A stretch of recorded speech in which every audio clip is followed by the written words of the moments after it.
What's up, YouTube? This is Danny, and today is February 18th, 2020. And I think it's the first or second video of the month. Um, I've been MIA, and the reason why is because I've been doing I've been having a hard time just inside and out trading. I decided to, as you guys know, decided to add NVIDIA into my trading. Now I trade two stocks, and it took me about good two weeks, 3 weeks to kind of get used to just watching both stocks. And not only that, the last week I think, yeah, last week I started trading um, options now, which is it's, another hit where because once you're in getting like really comfortable with what you're doing and you just change things around, just kind of um, it's kind of hard to adapt. So yeah, that's what I'm doing now. I'm trading options, messing up very small size, just to make all the mistakes that I need to make with small size. And then once I get comfortable, then I'm able to start trading the same way I was trading with equities.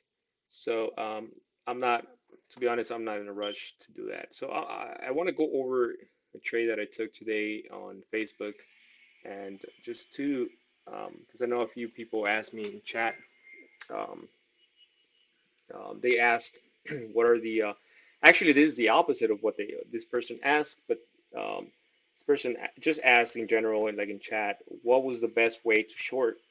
And what I said was, I look for breakouts, like breakouts, fake out, like where longs are trapped, and I try to jump in to the short side, taking advantage of that momentum. And but today it the opposite happened, and another person asked me, well, how do you know? And I guess that's the $1 million question, right? Like, how do you know which ones are going to break out or which ones are just fakes? Where instead of waiting for a breakout, you're um, you're waiting for a fail to a break to the upside, and then you take advantage to the downside. So I'm gonna go over. Actually, I'm gonna go over like what I do from start. Like every morning, I do the exact same thing, and when I start making the mistakes, or when I start to kind of deviate from what I do, because the thing is, I'm not 100% every day in the morning. Like there's times where like I didn't sleep well, there's times where I'm tired, there's times where like my stomach hurts, so there's times you mentioned, I mean, you there's so many things that go on in life that we're never 100%, and with trading we have to be. And so what I do, I don't trust myself anymore. So what I do is this, right? I have steps that I follow every day, and based on these steps, I don't need to think because there's times, like I said, there's times that we just can't think. So what I do is this, right? I have 7 steps before I even get to looking for a pattern, right? So these are my morning steps to follow. First thing that I look into is look at the daily and determine if low, mid, or high range. And then just a reminder, keep an eye on which patterns are eliminated and where to take profit. So what that means is um, low, high, and low, high, and mid, right? Like what I mean by that is when I'm at high, like this would be like a high range, right? Like right at the top. Like these are the this is the place right here, the range where I don't want to short, right? I mean, I don't want to long, right? And that's basically what I want to identify. Where are we in terms of the bigger time frame, the daily, right? And then the second, look at the daily lines for support and resistance. They will determine if low, mid, and high. Once again, like I use lines, right? And so like this day, like today, um, the market was right around here, right? The market was right around here. And what are the closest lines to the up support and resistance? And well, for resistance, this is the closest line that I have, right? And where did I get that line from? This data right here, all-time highs from before, and then the lows, right, are this, and this is the and this is the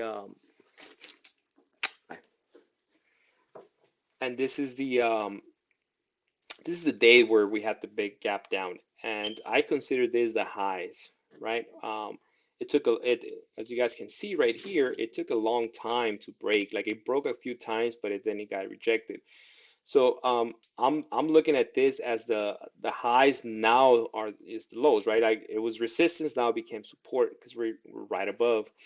And so that's these are my two lines that I'm looking for. And so if price is right in the middle, so I consider that mid-range, right? Where it has enough room. If I get a setup, it has enough room to come down, right? To take a trade to the downside, and it also has enough room to go up, right?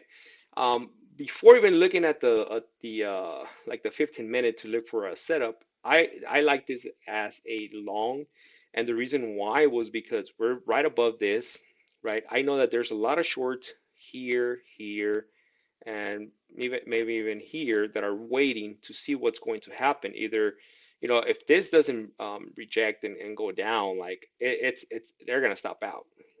And look what happened. Another thing that I saw was the EMAs and SMAs, like everything just curling up, right, making higher highs, higher lows, higher highs. We are inside this what I call this gap fill, right? Like this is the gap fill right here, right? This is like the air uh, um, this is the gap fill, like where like there's nothing here. And usually once it goes inside, the price tends to go and close the gap. So that's what I was looking for. And then look at the 5-minute chart to draw wedges. So what I do is, um, if you guys know now, I go to the 15-minute chart and I look for wedges, right? I look for wedges or consolidation, whatever you guys want to call it.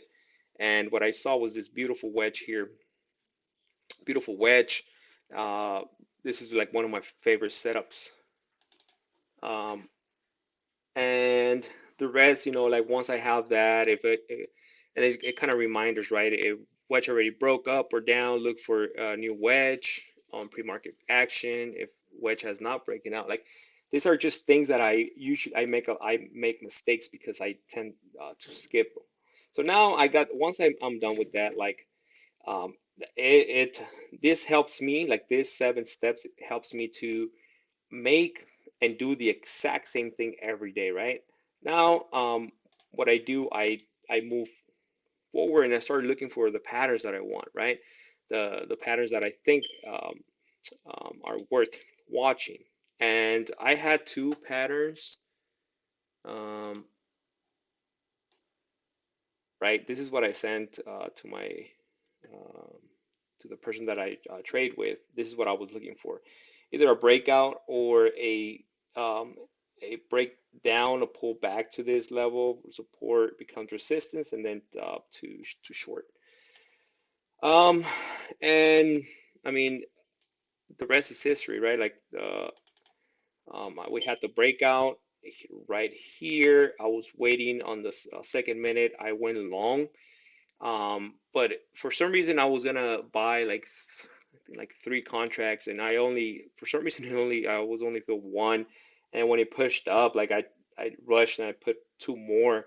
I wanted to have 6 total, but I ended up just having 3 contracts, and I took some here, some here, and then I took the rest uh, right here for like a 60% total gain. And that was the that was a trade right here, about 58% total. And so, but I guess what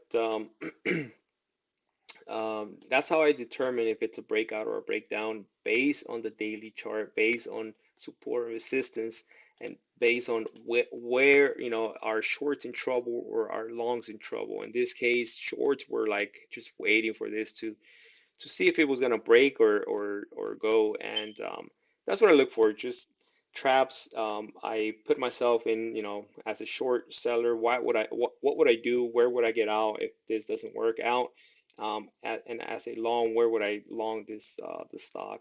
And that's how I trade. That's my trading. So um, yeah, man, that's it. Hope you guys like it. Later.